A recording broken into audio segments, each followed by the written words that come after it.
It's the truth about parenting. Something needs to be real for us. The truth is in the raw things that people don't talk about.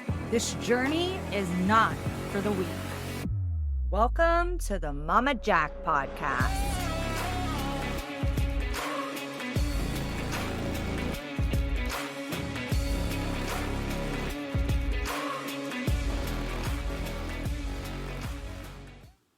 Hi, everybody, and welcome to the Mama Jack podcast.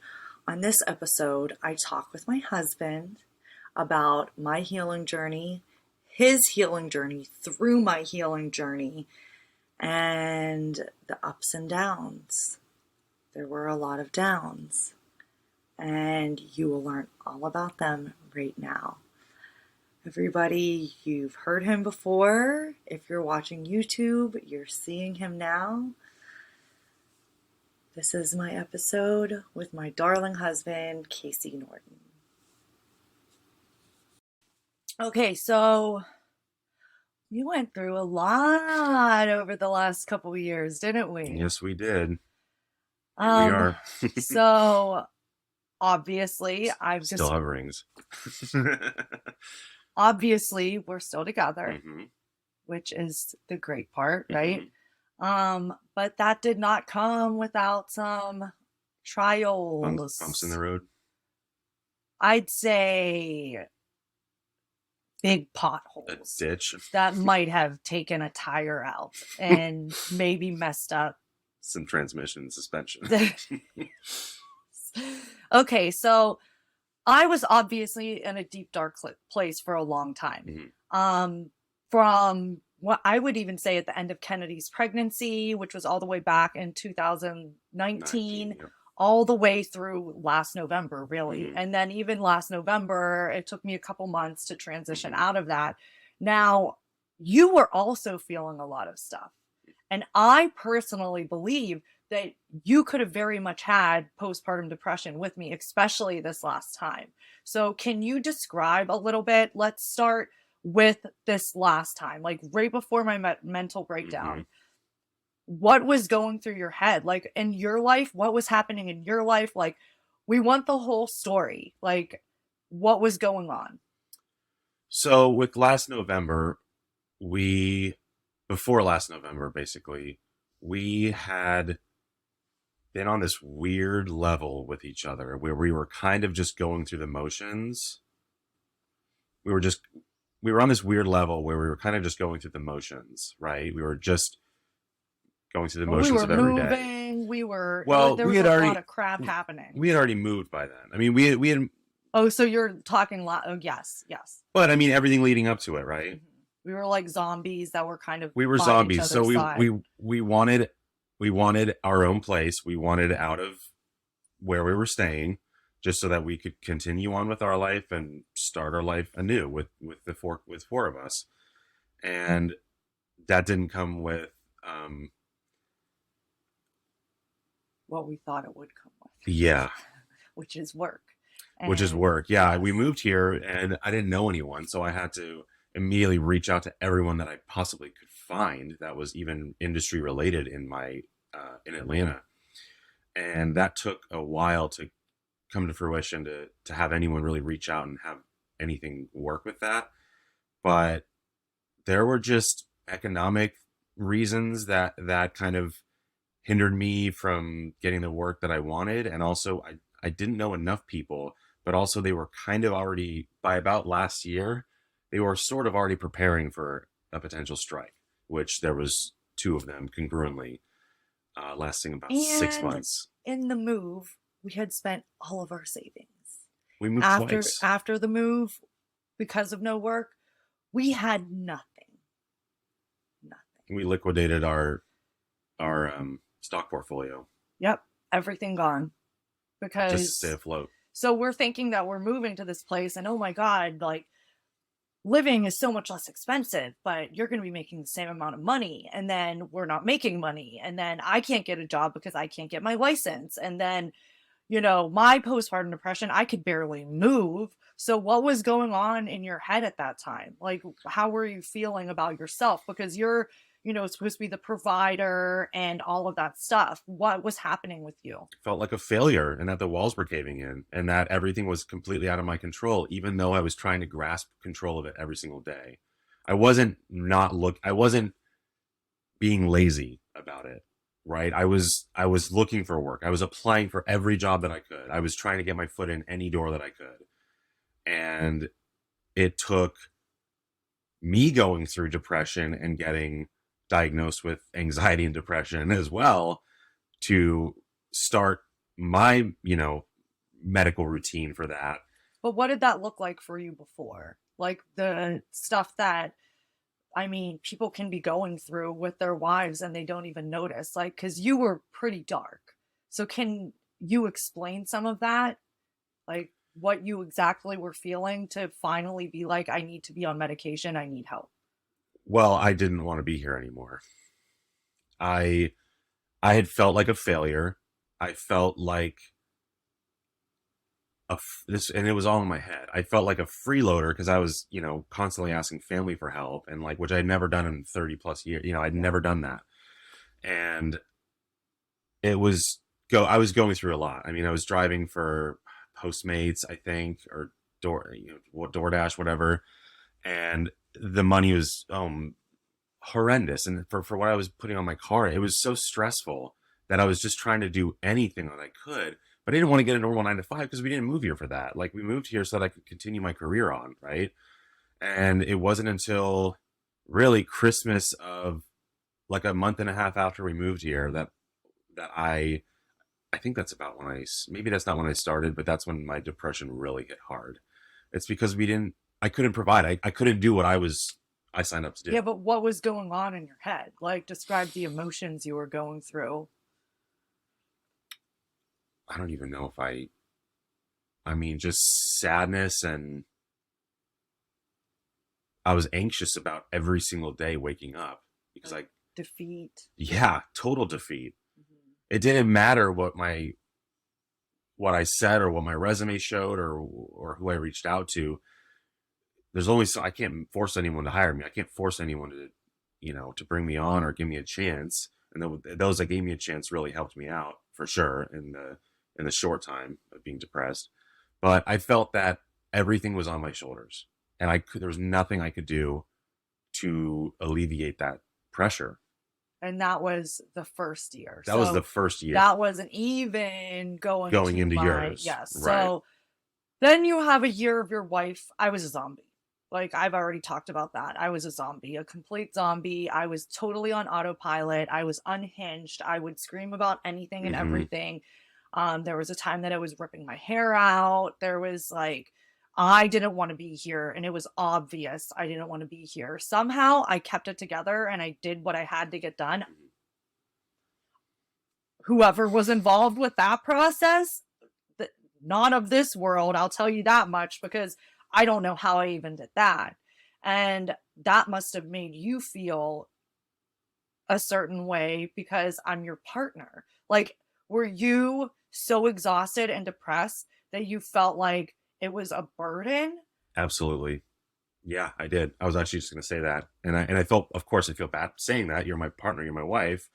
But I did. I felt like the kids couldn't help. They were too young to do anything. Everything was literally all on me. And then if you were a depressed zombie ripping your hair out over every little minute thing that happened, and all I was trying to do was provide so that maybe you could get help, or so that we could not be in this position where you're pulling your hair out, right? I felt like it had something to do with me also. So that drove me into the darkest places I've ever been. And what did you end up doing in that dark place? Well, exactly. Yeah. I wrote out a plan for our life insurance policy for after I'm gone. I figured money's better there. I can allocate it all to make us debt free, and you guys can live wherever for a couple years, and that's that. And then you're better off without me, and I'm better off not here. Which was, knowing my story, But I I was could, in the same and boat. that was my thing. Yeah. There were times, I mean, I've told my therapist this. There were times when I would deliver food up to a really high building, and it would be a open center, and I would look and I would go, wow, that could be a way. And then I would snap out of it and go about my day. But those thoughts were coming in like crazy. And with us both being in such a like fight or flight mode, really, at this point, both of us were in a fight or flight mode. We were both thinking about leaving each other. Mm. Like, you'd be better off, or I'd be better off without you. You'd be better off without me. Like, do you keep doing this? And I mean, I don't blame you. It was years. Well, we've been together for so long. It was like, it's almost like an investment. It's like we've invested so much time, so much of our lives together, that is it worth cutting the ties there or pushing through? And we were both really close. I mean, I know that. I mean, I feel like we would have still worked stuff out, but once you put that in motion, it's kind of already, so I'm glad that didn't happen. I really am. Yeah. I thought that was interesting that we both had those thoughts and neither of us actually shared those thoughts I shared those thoughts. You shared those thoughts quite a bit. I wanted to run. That was my thing. I was always like, I'm going to take my kids and go. I'm going to take my kids and go. I'm going to take my kids and go. But that wouldn't have done me any good because I still had all of that crap in my head I had to deal with. So like, it would have just been like probably even more unsafe for the kids just to go with me. And I know you were probably thinking that, and you were probably thinking, if she goes and she takes the kids, like, what would I do? Would I fight for custody because she's like kind of out of it? So something that I wanted to bring up to you, because we had talked about this a little bit, was it made me feel a certain way when you said you wanted to divorce me. Now, I have said publicly on my podcast that I don't know how you did it. I didn't think I would be able to sit through the same thing. So I completely understand where you're coming from. But it kind of broke my heart and felt like you were giving up on me in a way. Of course. And I understand. I totally understand why. Like, I totally understand why. But in my opinion, thoughts are just thoughts. It's when you actually put them into action that it becomes troublesome. Yeah. Everyone has, what are they called? Your thoughts. Not dark thoughts, but they have, what is it? Anyway. Intrusive thoughts. Yes. That's a big thing now. Everyone has intrusive thoughts, yeah. And that's just a fact of being human. It's just our minds go crazy sometimes. But it's when you actually put action into that it becomes real. And luckily, we didn't do that. I may have had a plan, but I didn't even do step one. You know what I mean? Like, I didn't even know what step one would be. Leave with the kids. Yeah, yours was just leave, and I was like, what? Because you were frustrated, I was frustrated, so I like spent my days trying to hold it together so much. And then when you did work, you would come home and you would be so upset and angry, and then I would be met with that, and I'm already overstimulated, and I'm already like, my brain was just like a freaking like dust storm of shit, like of depression and anxiety and suicidal thoughts and all of this crap, and like then guilt for not being a better mother. And it's like, then I have this spouse that's broken, and I was like, what do we do? Like, I'm sure you were the same way. Like, what do we fucking do? So what did we do? I had a breakdown while I was on set, and I couldn't leave. Which, like, literally, like, it was the crazy time. So whenever I told you what the therapist said, what were your feelings like going through your head at that moment when they were like, you shouldn't be around the kids alone, you need to get a psychiatrist, get put into inpatient, or go to the ER? Like, what were your thoughts going through your head at that point? My thoughts were, I was happy and glad that a professional had looked at the whole situation and was able to evaluate based on that. But I was, it was sort of, I was happy that it was the beginning of, that was a stepping stone to the right direction, but I was also really even more stressed out and depressed and upset because the thought of you being locked away or being in an institution or whatever, or having to leave, like, that was so much more pressure on me. And I just couldn't win. And I kept getting, I mean, I freelance, but I kept getting jobs, and then they'd pull days, and then so it's just like we would have this idea of, oh, we're gonna be okay for the holidays, and then I'd have several days ripped out from under me, and that along with what you were going through, and all I was thinking about was money, money, and how much money we were going to be burning, and how we didn't have any, and how what the fuck was I going to do, Mhm. you know? So I went to my retreat and I came back. Did you feel me being lighter that instant when I walked off, like walked into the house after that? Yes, it wasn't exponentially, but it was moderately. Yeah, it was a And huge change, and I'm glad you went because I know you were on the fence about it, and I told you to go just to get away from the kids. Even mhm, seriously, it was fine. And when your therapist told you to go, I was like, yes, you need to absolutely go. It's a change of scenery, which you had not had. I get a change of scenery every time I go to work. yeah. You know, I might be around people I don't like, but I'm around more people that I do like, and I'm around people that can talk to me and have a conversation, and I don't have to just cater to them wanting a snack or going potty or whatever they needed. All the You were going through kindness. so much, and I just wanted you to. I didn't want you to go at first before all this happened, and then when this happened, and the retreat was coming up shortly after, I was like, you need to go, please, like be around your friends, meet them, hug them, they'll care for you. Just get out, get away, Yeah. and it's Just okay. being around other moms, Totally. and it was a healing space. Mm-hmm. So that it was like therapy in itself. Mm-hmm.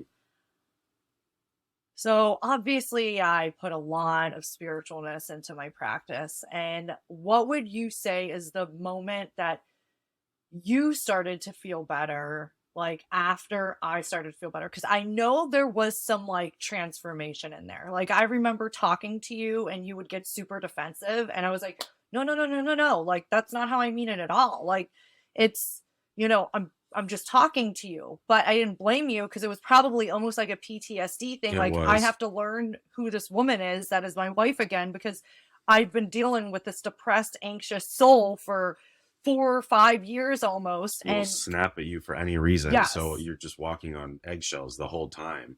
Of course I would get defensive. I didn't know if I was in the wrong, or if you were being, or if you were joking or being serious, or what was going on. And that's lightened up. So what when do you remember like a certain time or a certain moment where you were like, holy shit, like she's actually getting out of this. Like she's actually getting out of this. Well, after your episode, I guess, or after the day that you had your mental breakdown, um, I was not on meds yet. You had just started meds, so yeah, you were like extra zombified Mhm. for a little bit Yes, because you were I like was on some drugged. new stuff Yeah.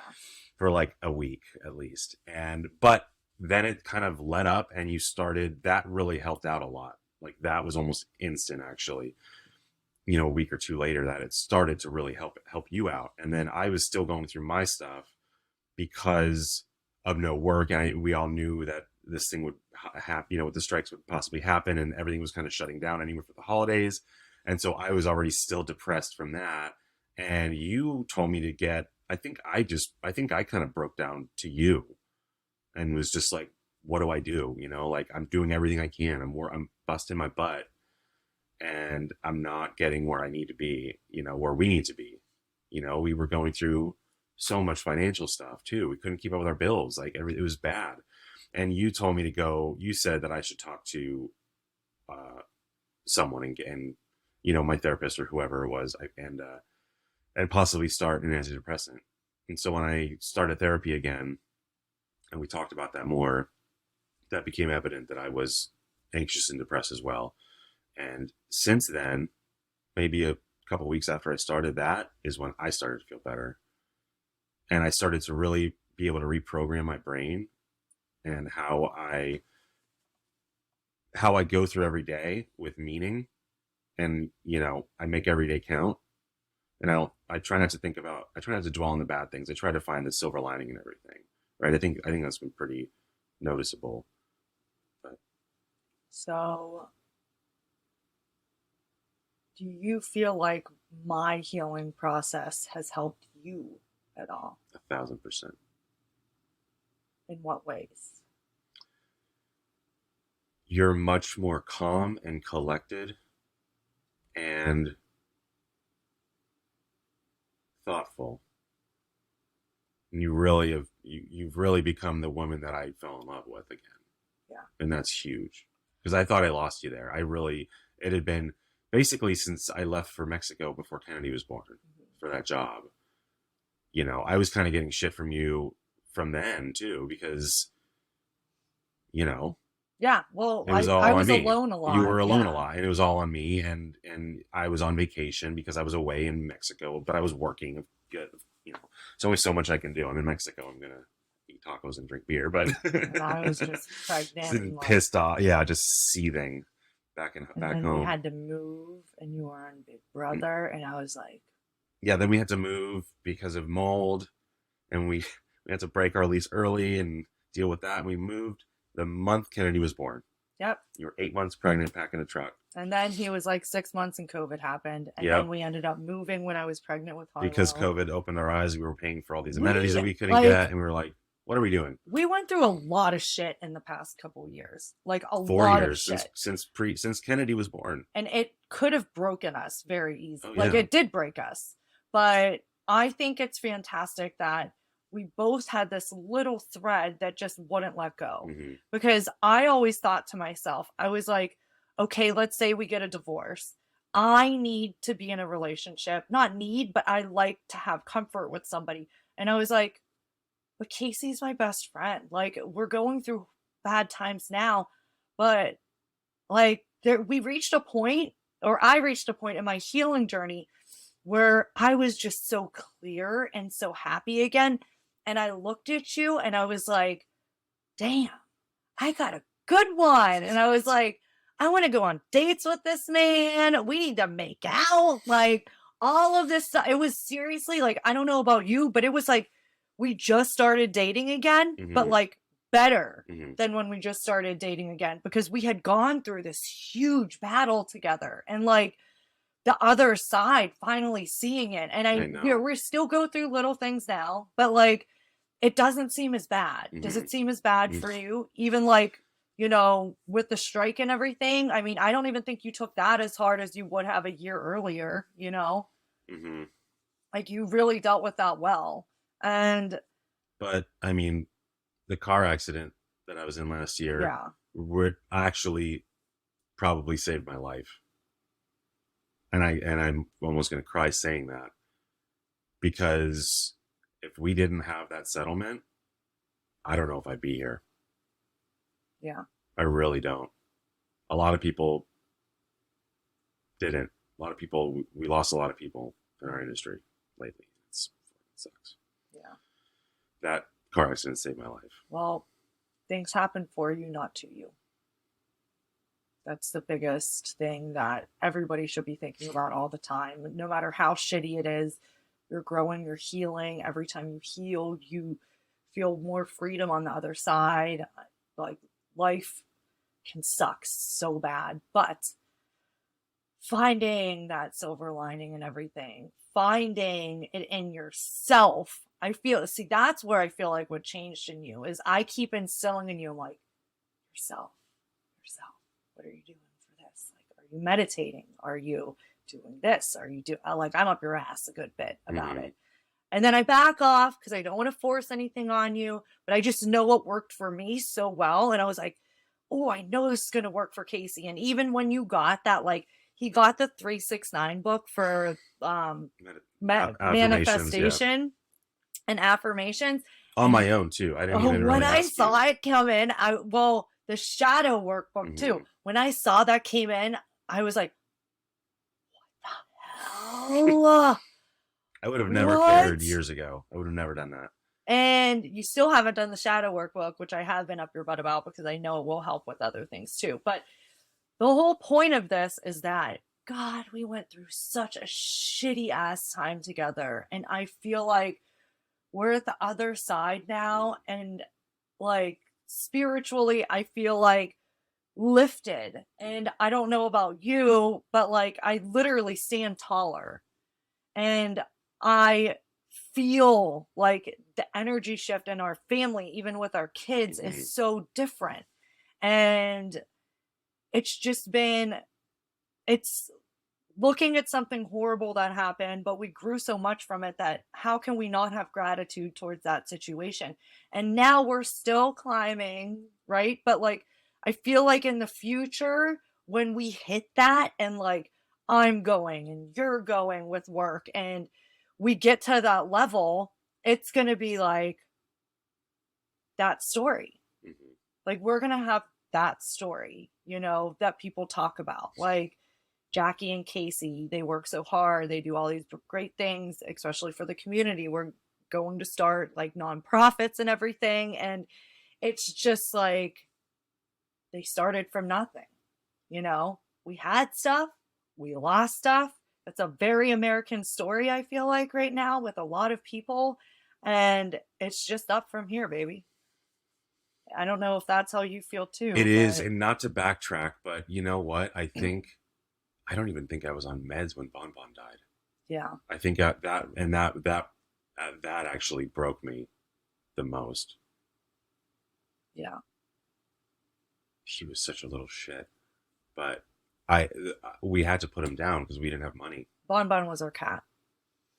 We didn't have money to help him. His insurance, we would have to foot the bill and then possibly get reimbursed. I barely even had money to put him down, but I didn't want him to suffer. And so when I took him to the vet the last time, and I knew it was going to happen, I it completely broke me as a human. I can't help this cat. I can't help my cat. He was young. He was 4, 5, something like that, and that completely destroyed me. I felt like the biggest failure back then. And you can use this or not, but I think that was my breaking point in my depression. And then when I was told, talk to someone, go on meds, do what you got to do. Doesn't have to be forever. I know. So it's just a tool to help as Mm-hmm. much as you need it. And I think it's really important that we talk about this stuff and people can see that there are times that are very dark in relationships. And it was like, I didn't feel you there, but I knew you were there. And just knowing that you were there annoyed the shit out of me at the time, but still I had comfort in that, if that makes any sense at all. Mm-hmm. I don't know if that's kind of how you felt too. It's like they're there, they're doing shit that I can't control, that is like beyond me, and I'm in this rut, but they're there. And I have somebody here with me, Mm-hmm. and I'm not doing this alone. And we had a lot of help from family, thank God. And our friends, like my friends really stepped up, all of my friends. And I think now, being at this end, we can say, like, it's starting to become a beautiful journey. Oh yeah, And it's been a beautiful journey. that, Communication is the biggest thing, though. yeah, If we didn't both randomly decide that we just need to sit down and talk about all this shit that's going on, yeah. like with our financial shit, like we had to really just sit down and be like, no, this is where we're at. And We have to figure this out. it was funny too, because I feel like communication, because we communicate so well and we'll just bleh, spit it out, that also, it didn't hurt us, but it fueled the fire a lot too. For some stuff. Because we like couldn't just hold it back. Mm-hmm. We were like, no. And now I know when like you're upset or something to give you space. And then we can talk about it at another time, And for me, I mean, I don't get that upset very much anymore. I have my moments, but like, it's just like, I have this whole new outlook on life. Like, I don't need that part of me. I feel emotions when they come up, but it's more understanding them and living through them and then understanding everything around it. I have this reflection period instead of just like jumping. Because before I definitely jumped all the time. It was like here, there, Like I go from like sitting there all quiet to like it was like a demon bursting out of my mouth. But okay, well, I'm happy that you talked about this today with me, babe. Me too. I think it's going to help a lot of people. And God, if you They say it's hard, and you really, you don't know until you've been through it. You don't know until it's happening at that moment, and you're like, oh my God, we are in the thick of it right now. yeah, What are we gonna do? because not only are we going through stuff, we have kids. We're finding out stuff about our kids that's happening. We're dealing with that. It was endless doctor's appointments. It was endless. It was my son's first year in school. So endless sicknesses and all of this shit that was just piling up between both of us. So it was not only us, but it was the kids. And this isn't everybody's story, but a lot of couples reach this point, especially with newborns. And when you're having them back to back and you start to separate. And I think for us, like communication was key. Us not wanting to give up. Like we wanted to give up, but we did. There was something inside of each of us that never pulled the plug. And there was something inside of us that never pulled the trigger. I don't think either of us have gotten to the bottom of that yet. About why? Yeah. I have. You have? Yeah. Okay.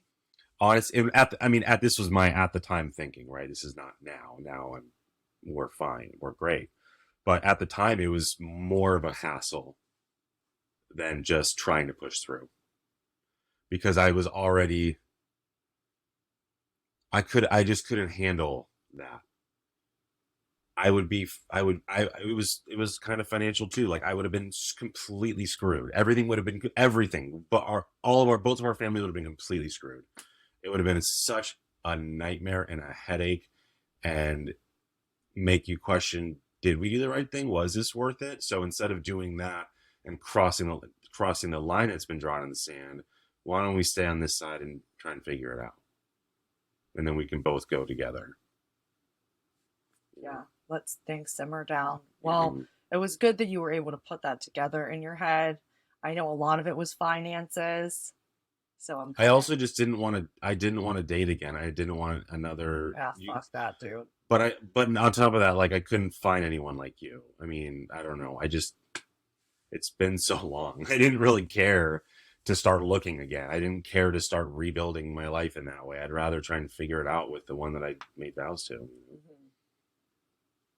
Yeah. Yeah. And that was me too. Only mine was more emotional outbursts and wasn't thinking it through fully. But now we're in a better place and we smile all the time and we flirt and we have fun with our kids and we know what I'm getting better at giving you more space, but we know to give each other the space we need to mentally do what we have to do to be able to show up for the family. And you really respect that in me. And I am doing better, I believe. There was a long time where I was like, you're on vacation, you're at work, and I'm trying to do better now. So that is my promise to you that I will still try to do better. I need you to shadow me one day on set. I really do. I understand. I used to work on set. I understand. I watched the camera operators and all the camera crew. You guys were always so freaking late at everything that I would just be sitting there like, come on, camera people, get your shit together. We're not late. But now I understand it wasn't like that was built into the day, first of all. And you have a lot of shit to do when you're making moves. Like, so whatever. But thank you so much for being on here. And I love you so much. Thank you too. And I'm so happy that we're on the other side of this and we get to like, it's a story now. It's not our life. It's just a little chapter. Next chapter, baby. It's our next chapter. I'm so excited. I'm so excited. Welcome to the end of another episode of the Mama Jack Real Raw Parenting Podcast. I hope you enjoyed today's episode. Remember, parenting is a journey filled with ups and downs, and it's okay to make mistakes along the way. The Mama Jack podcast is here to provide you with support, guidance, and real-life stories from fellow parents who are navigating the challenges of raising children. If you have any questions, topics you'd like me to cover, or stories you'd like to share, please reach out to me. I love hearing from my listeners and incorporating your experiences into future episodes. You can find me on Facebook, Instagram, TikTok, and Podpage, all under The Mama Jack, TheMamaJac. Thank you for tuning in. Remember, you're not alone in this journey, and together we can create a supportive community of real, raw parents. Stay tuned for more episodes filled with laughter, tears, and everything in between. Until next time, keep being the amazing parent that you are.